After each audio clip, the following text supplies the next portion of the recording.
Good morning, everybody. My name is Shawn Cornist. This is another episode of American Street Politician. Today, what I'm going to talk about is the off-the-cuff rail that President Trump had pretty much threatened lawmakers for basically,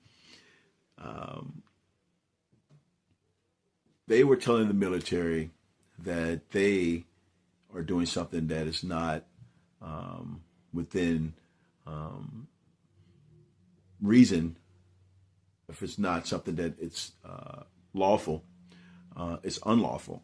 So they reached out to them, made a little video telling them, let them know, don't do anything that is going to jeopardize, your future or harm anybody.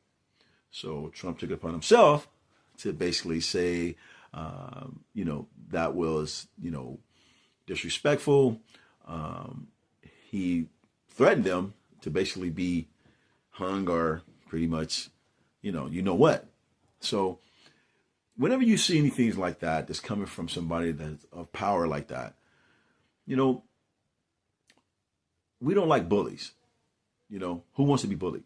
But if you have somebody that's the president of the United States that's basically stating for someone to get hung and for them to probably become executed or something of that nature, that's a different type of threat.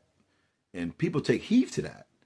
So I feel though as that if you have somebody that's actually going after lawmakers, and which is he said once he become president, I don't mind becoming a dictator.